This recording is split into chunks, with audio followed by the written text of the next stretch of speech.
Amém, irmãos. Vamos lá para o nosso tempo. Nós temos aqui durante algumas semanas conversado sobre o que é a igreja, e hoje eu gostaria de falar dessa passagem tão conhecida, que é sobre a primeira multiplicação de pães e peixes. É interessante que esse milagre é o milagre mais público de Jesus, mais público. Por exemplo, a Bíblia diz que tinha 5.000 homens, sem contar crianças e mulheres. Então, muitos deles acreditam que tinha por volta de 20.000 pessoas. É o sinal mais público de Jesus, mais público.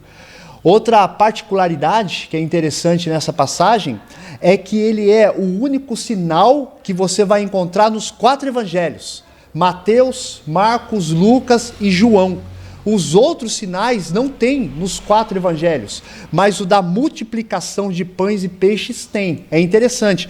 Eu até coloquei as passagens aí embaixo, né? Você vai encontrar em Mateus, Marcos, Lucas e João, conforme a projeção.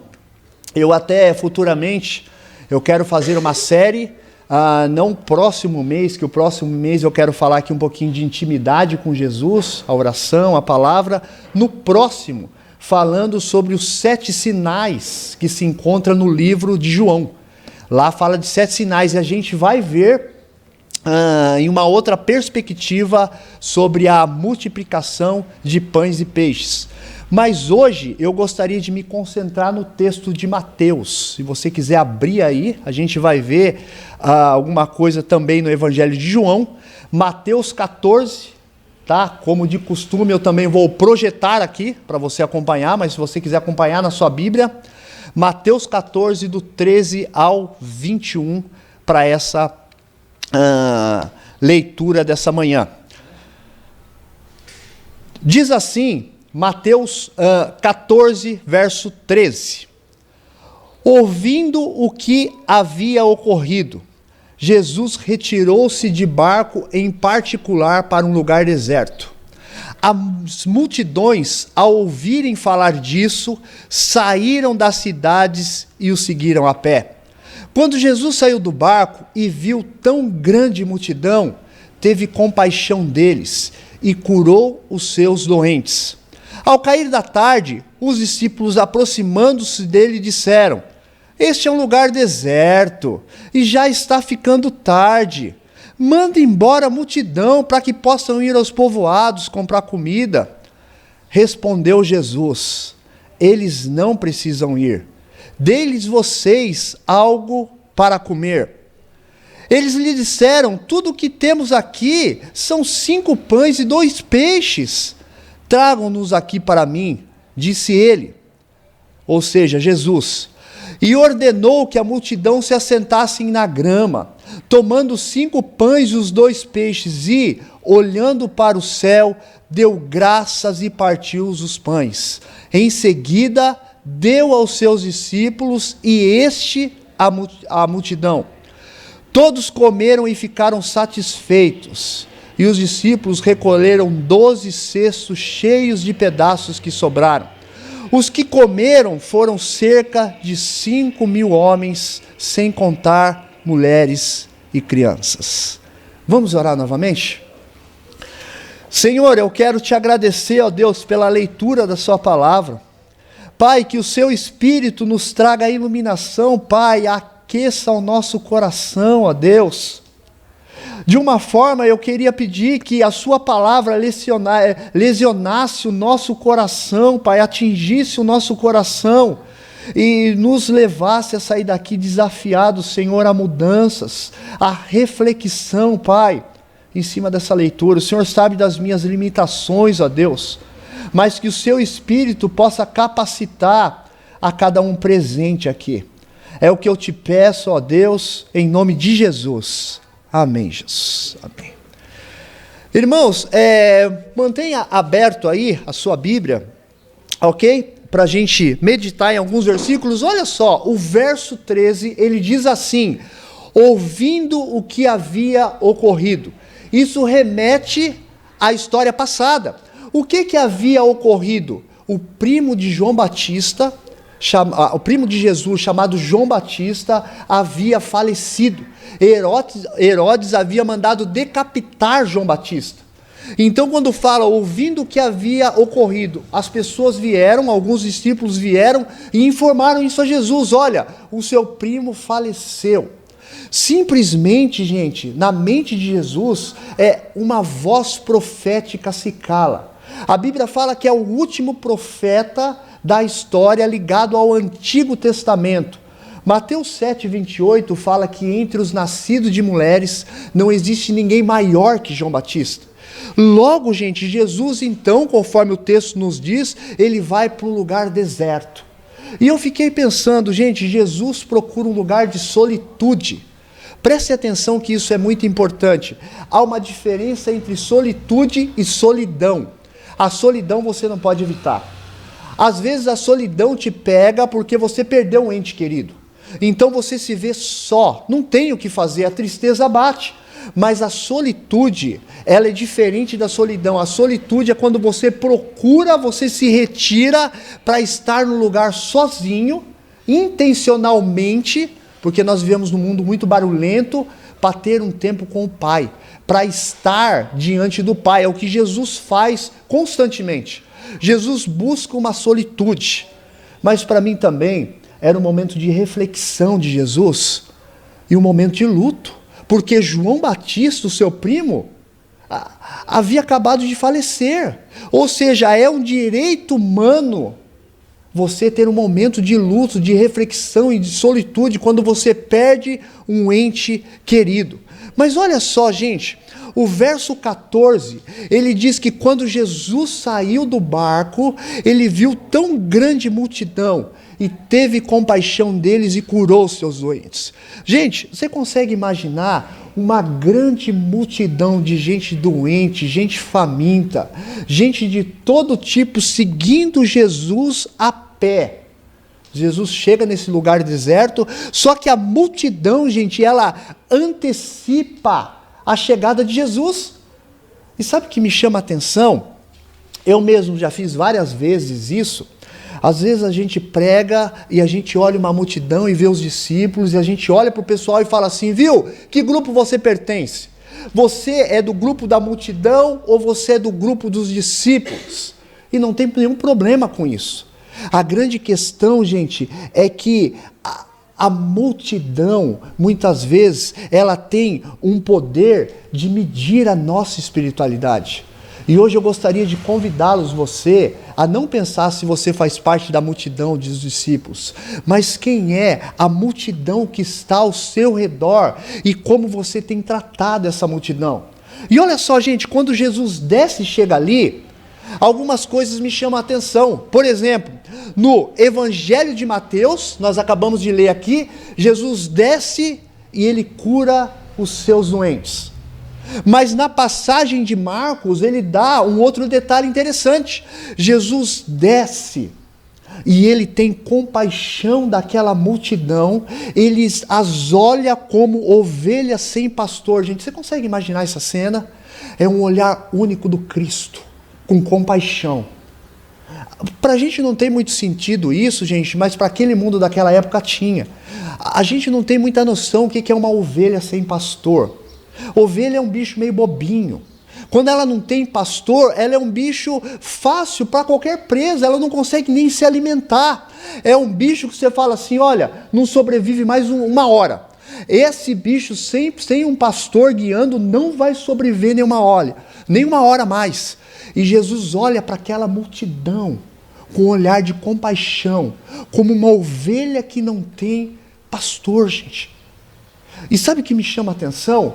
Mesmo cansado, mesmo esgotado, mesmo em um momento de luto, Jesus cura a multidão, Jesus se compadece dessa multidão, e Lucas vai dizer que Jesus também ensinou essa multidão sobre o reino dos céus. Esse é o nosso Salvador, mesmo cansado, ele vai fazer todas essas coisas. Mas um detalhe interessante, gente, ainda no verso 14, dá uma olhada aí, que diz que Jesus saiu do barco. Algumas versões está escrito assim, desembarcou-se. O que é isso, gente? No grego, é interessante que essa palavra no grego significa assim, alguém que deixou voluntariamente. Foi voluntário. Ninguém o forçou a descer do barco. Ele podia estar resguardando o seu luto, mas voluntariamente, no nosso Deus, ele tem um coração de desembargador, de alguém que desce constantemente por causa da nossa miséria humana. Constantemente. Filipenses 2,15 diz que esse Deus, gente, deixa a sua glória e vem ao nosso encontro. É um Deus que tem o coração de alguém que desembarca sempre, um coração de alguém que se inclina diante dos nossos problemas. Nós é que não percebemos, nós que não temos a sensibilidade de perceber isso.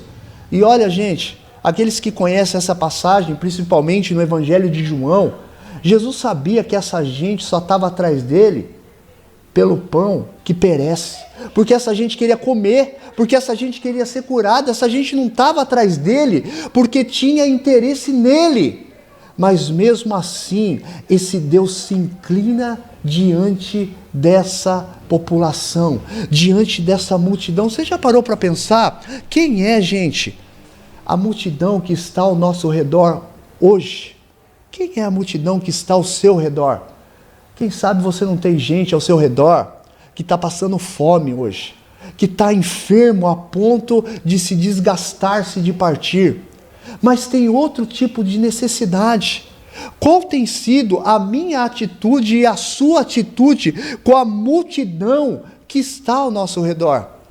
Eu já quero falar um pouquinho mais disso, mas olha só, gente, o verso 15 tem um detalhe interessante. Ele diz assim: ao cair da tarde, os discípulos se aproximaram-se dele e disseram, olha o que os discípulos dizem a Jesus: este é um lugar deserto, já está ficando tarde, Jesus, manda embora essa multidão para que possam ir aos povoados comprar comida. A gente tem lógica. Por quê? Olha só o pensamento como ele é lógico.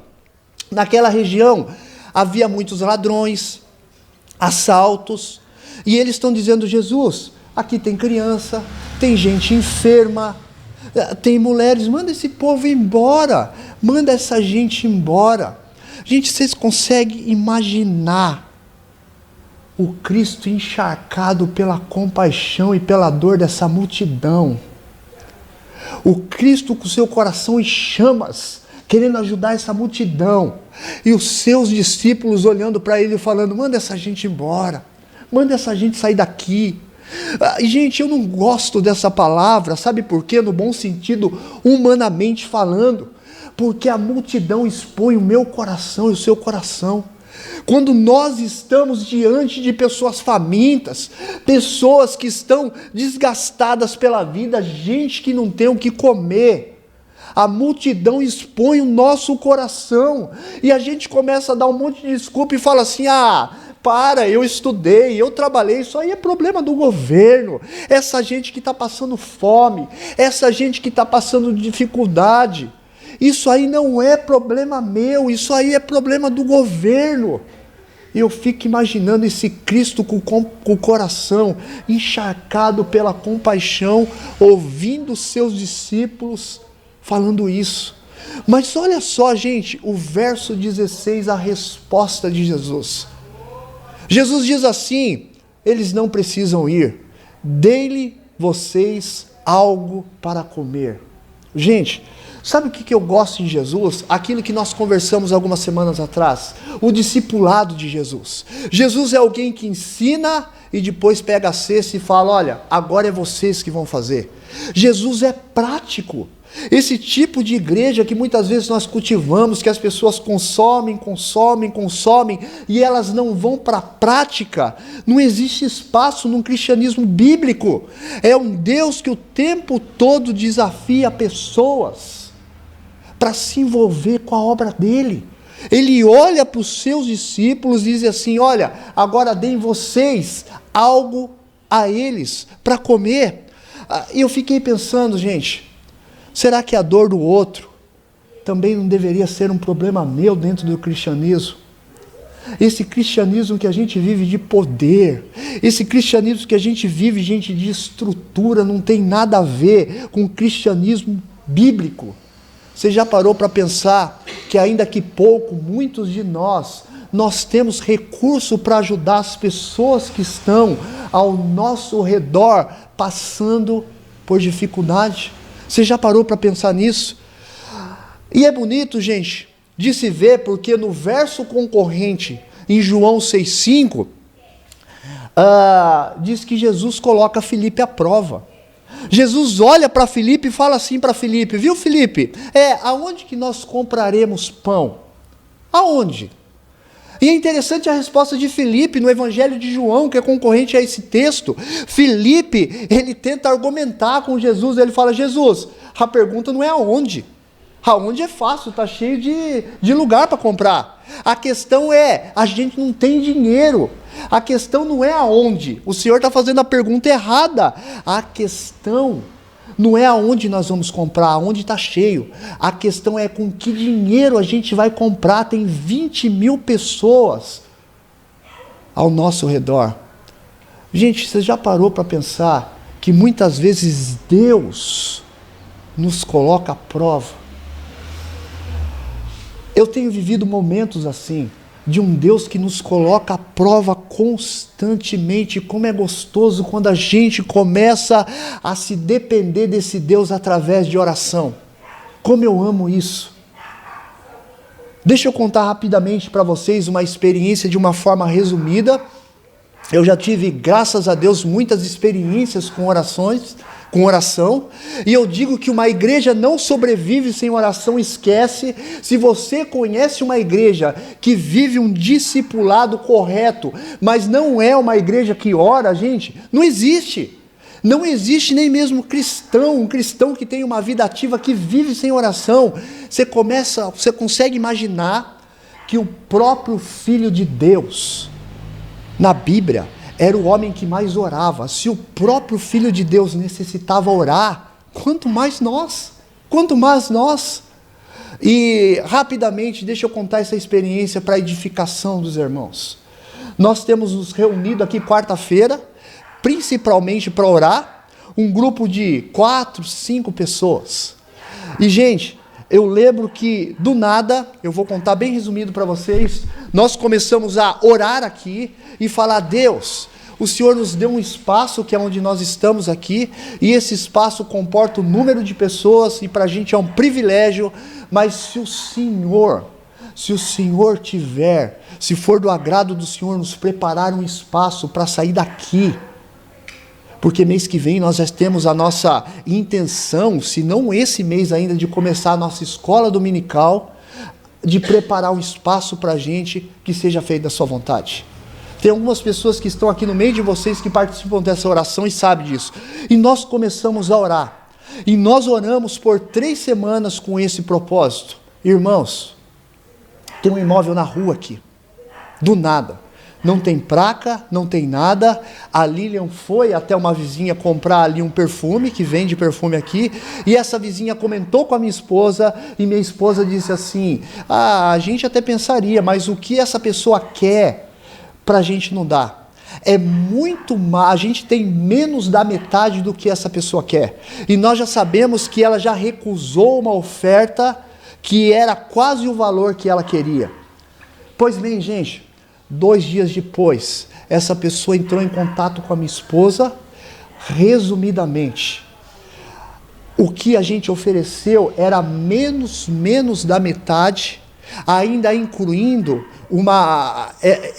esse imóvel tinha uma dívida grande que descontou desse valor, e a gente ainda completou esse valor menos da metade com 2 veículos que a gente tinha aqui.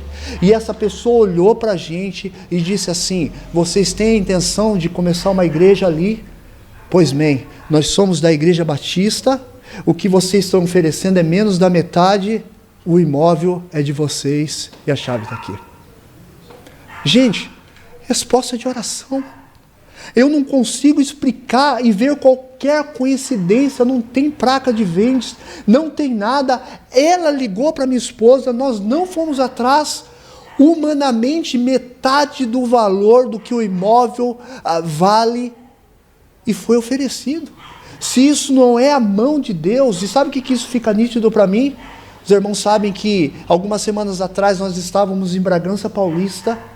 Isso fica nítido para mim o quanto Deus nos queria aqui na cidade de Atibaia. Nítido. Isso é extremamente gritante, gente. Nós precisamos orar. Nós temos um Deus que se inclina ao clamor do seu povo. Nós precisamos. Spurgeon dizia que o sucesso de uma igreja não se mede pelo número de pessoas que tem num culto de domingo, mas pelo número de pessoas que frequentam um culto de oração. Isso mostra o quanto uma igreja está viva. Nós precisamos conhecer melhor o nosso Deus através do poder da oração. Nós precisamos conhecer, gente, muito mais. E é por isso que eu convido vocês constantemente, esteja com a gente aqui nos cultos de oração. Orem, dediquem um tempo na intimidade com esse Deus. Vale a pena. Mas o nosso texto continua, gente. Olha só o verso 17, diz assim. Eles disseram, inclusive no Evangelho de João vai dizer que foi André. Ele disse assim: tudo o que temos aqui são 5 pães e 2 peixes. Tragam-nos aqui para mim, disse ele. Aí André diz assim, aqui no Evangelho de João: aqui está o rapaz, com 5 pães de cevada e 2 peixinhos. Mas o que é isso para tanta gente? Na verdade, André, ele argumenta e dá uma solução, mas no fundo, nem André acreditava no que estava acontecendo. Mas sabe o que me chama a atenção, gente? Parece um detalhe bobo. Tem um rapaz, um jovem, que ele tem 5 pães e 2 peixinhos. Ele podia olhar e falar assim: quer saber? Não tenho o que comer, mas eu tenho. Dane-se, é problema deles. Eu tenho o que comer, eles não têm. Mas sabe o que é bonito nesse texto, gente? Que esse menino dá tudo que ele tem nas mãos desse Deus. Ele fala: olha, o que eu tenho, Senhor, é 5 pães e 2 peixinhos, eu não tenho mais nada. E sabe o que é bonito no nosso Deus? Que esse Deus não despreza. Ele não despreza o pouco que esse menino dá. E eu acho bonito que o nosso Deus, ele faz milagre do pouco. Gente, é óbvio que não precisa, é um Deus que não precisa do pouco para fazer milagre. E em Gênesis diz que ele cria todas as coisas do nada. É um Deus que não precisa nem do pouco, mas ele não despreza o pouco que esse menino, ele dá. Nós precisamos aprender, gente, a se render, a se entregar totalmente diante desse Deus. Sabe o que André está dizendo aqui? André está olhando para Jesus e dizendo assim: Jesus, deixa eu te falar uma coisa. O Senhor está vendo o tamanho da multidão e o que a gente tem? Jesus, a despesa é muito maior que a receita, Jesus. Não dá, não cabe, não tem como. A grande questão, gente, é que nós estamos diante do Deus do impossível. Não existe impossível para Ele. Eu tenho certeza, eu conheço algumas histórias aqui de gente que já viu as mãos do Deus do impossível operando aqui. Algumas histórias que eu conheço aqui. Eu sei que tem gente aqui que já viu esse Deus revertendo situações que pareciam perdidas. E esse Deus o fez. Sabe o que falta para a gente? Confiar muitas vezes nas mãos desse Deus e dizer: Deus, o que eu tenho é tão pouco. É tão pouco.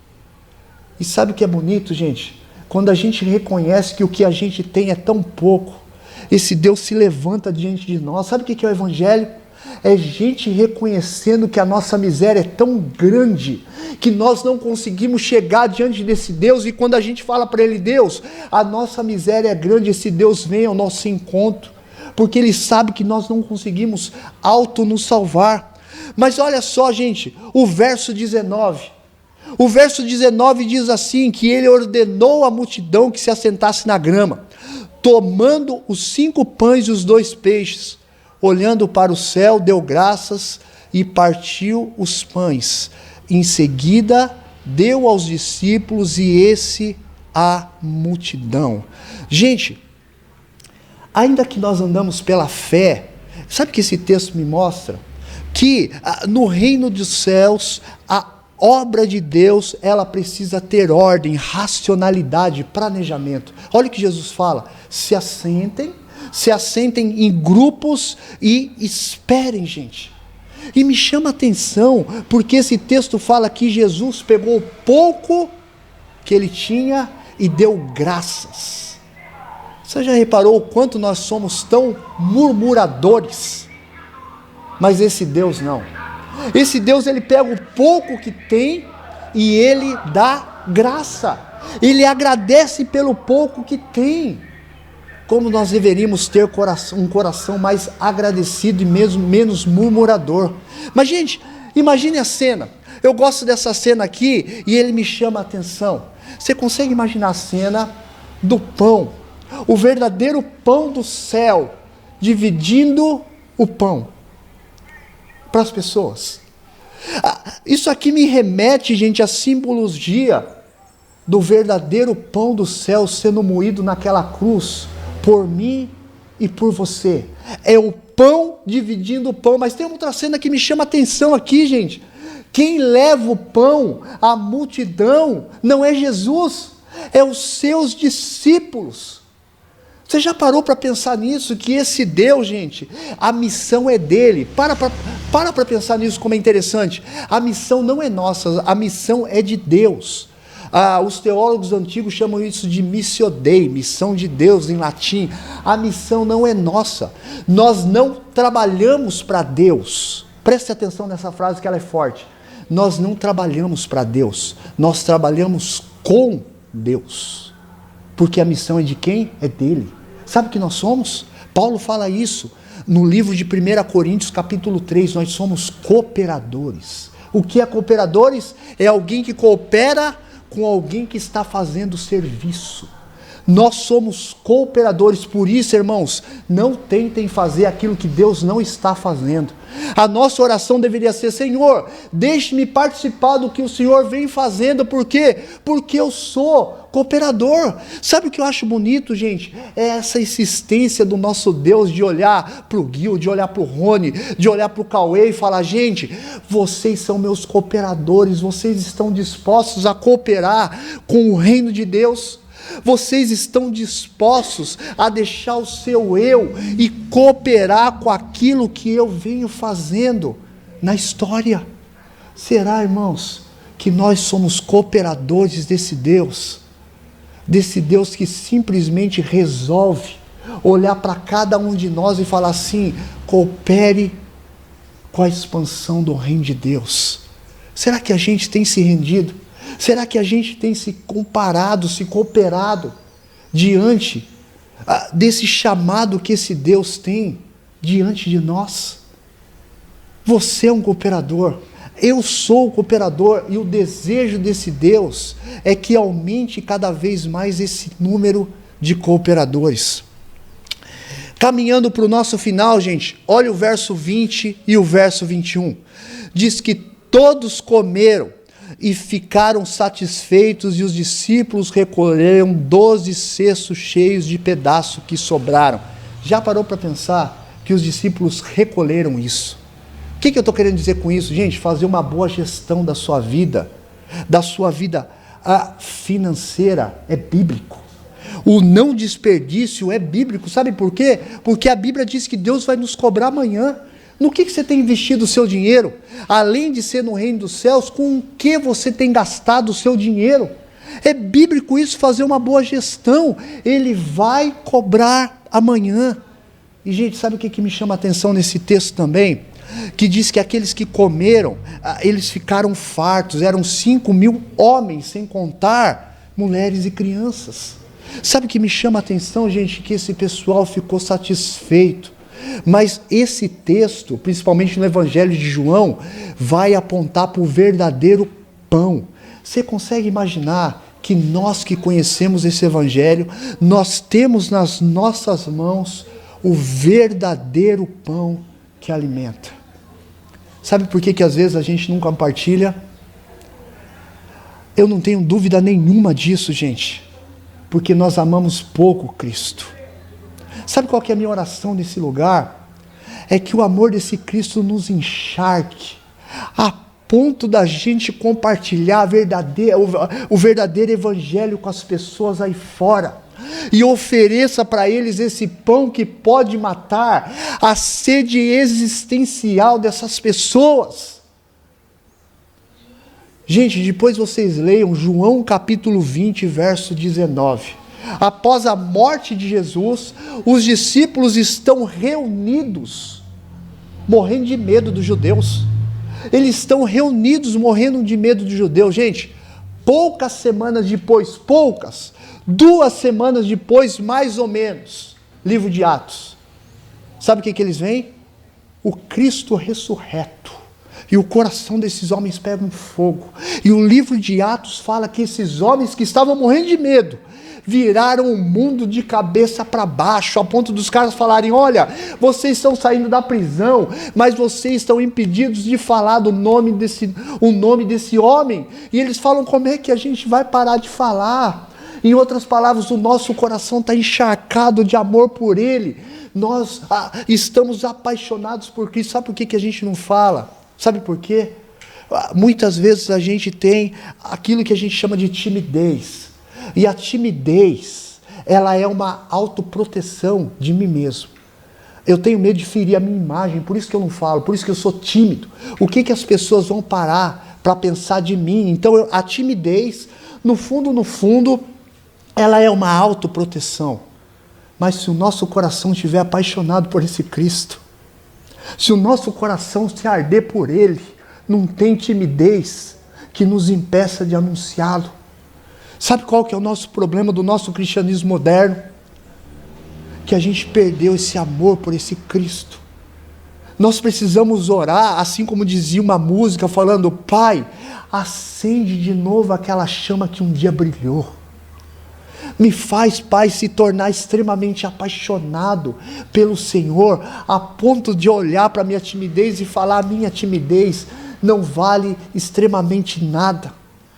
Essa semana eu fui impactado com um testemunho de um missionário desconhecido, porque é assim que ele quer que o chame, na Nigéria, onde o evangelho é proibido de ser pregado. Eu já ouvi mais de uma vez esse testemunho, já é pela 3ª, 4ª, 5ª vez que eu ouço esse testemunho, e ele disse que ele estava pregando na Nigéria, e alguns homens alertaram e falaram para ele: você vai parar de anunciar esse evangelho. E ele disse: como é que eu vou parar de anunciar se o meu coração está em chamas? E ele continuou anunciando esse evangelho nas praças, com seu coração tomado, sem qualquer recurso. E ele conta, essa história conta, que alguns homens alertaram ele pela 2ª vez e falaram: nós não vamos te alertar de novo. E então, meus irmãos, o que acontece? Esse homem começou a pregar o seu evangelho, pegou a sua família e levou retirada, falou: olha, eu estou correndo risco, mas eu preciso tirar vocês daqui e eu vou continuar pregando o evangelho. Pois bem, pela 3ª vez que esse homem é identificado, 2 homens o sequestram, colocam um capuz na sua cabeça e o levam para um lugar em retirada. E quando chega num lugar em retirada, bem longe de toda a população, esses 2 homens tiram um revólver, apontam para a cabeça dele e dizem assim: nós te avisamos que você parasse porque você ia pagar com a vida. E sabe o que nós queremos que você faça agora? E deram uma pá na mão dele e falaram: nós queremos que você cave o seu próprio buraco. E quando você terminar de cavar o seu próprio buraco, nós vamos matar você aqui, mas a sua função agora é cavar o seu próprio buraco. E ele conta que ele começou a cavar o seu buraco e um desespero bateu no seu coração. Ele falou assim: o meu sonho era ver os meus filhos crescendo. E começou a pensar na sua família, na sua esposa. E ele conta, gente, que ele começou a cavar aquele buraco, e ele começou a pensar: será que a minha família vai saber o motivo pelo que eu morri? E ele falou que em segundos, o coração dele foi invadido por uma alegria, por uma alegria imensa. E ele começou a ver alguns versículos, principalmente do livro de Apocalipse, e ele foi encharcado por um grande amor, e ele falou: peraí, Já já eu vou estar com o meu Salvador. Tem coisa melhor que isso. Peraí, eu tô feliz. E ele começa a contar que ele começou a cavar aquele buraco com extrema alegria.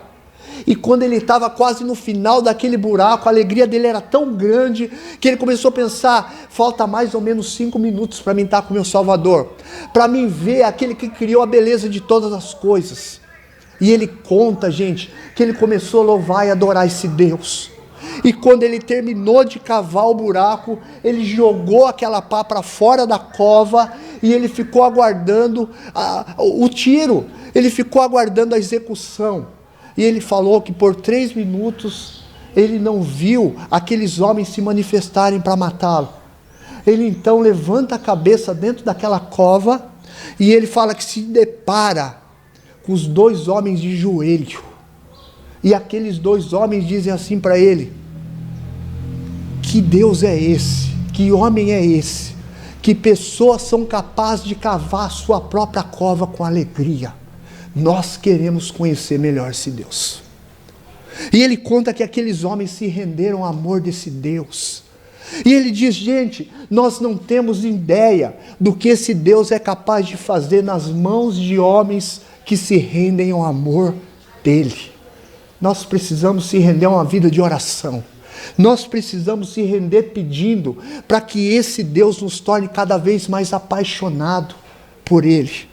Eu encerro, meus irmãos, fazendo a seguinte pergunta: qual foi o propósito desse sinal da multiplicação dos pães e dos peixes? No mesmo texto, em João 6, verso 35, Jesus nos diz, ele fala assim: eu sou o pão da vida, aquele que vem a mim nunca terá fome, e aquele que crê em mim nunca terá sede. Sabe o que Jesus está dizendo? Que toda essa história aponta para o verdadeiro pão, aquele que é capaz de saciar a satisfação da minha vida existencial. Você pode procurar em dinheiro, em sexo, em prazer, a sua vida não vai ter sentido se não for no verdadeiro pão que é Jesus Cristo. Ele está de braços abertos, esperando por nós, para nos levar numa vida mais íntima com eles. Eu quero convidá-los agora para estar orando, para estar agradecendo por tudo que esse Deus fez por nós, e pedir que você peça a Ele para que Ele o torne cada vez mais apaixonado por Ele. E gente, eu gostaria que você nessa oração pensasse por algumas vidas que têm se aproximado de você e as entregasse e pedisse que Deus lhe desse oportunidade para compartilhar o Evangelho com ela. Vamos orar? Senhor, eu quero te agradecer, ó Deus, por essa manhã, agradecer por essa oportunidade de compartilhar a Tua Palavra. E Senhor, nos torna pessoas mais parecidas contigo, mais apaixonadas pelo Senhor. Deus, a ponto de colocar toda a timidez, todo o empecilho do meu eu por terra, ó Pai, e que a Tua vontade, de uma forma soberana, sobressaia sobre a minha, ó Deus, que não seja o eu, mas que seja o Senhor, que a Sua missão, Senhor, se estabeleça também através das nossas vidas, ó Deus. Levanta nesse lugar homens pregadores da Sua palavra, homens de oração, homens apaixonados, ó Deus, pelo Cristo. Pai, nos dá um olhar de compaixão, assim como o Senhor tinha por essa multidão carente aí fora, por essa multidão perdida, ó Deus. É isso que nós queremos te pedir, Senhor, em nome de Jesus. Amém, Jesus.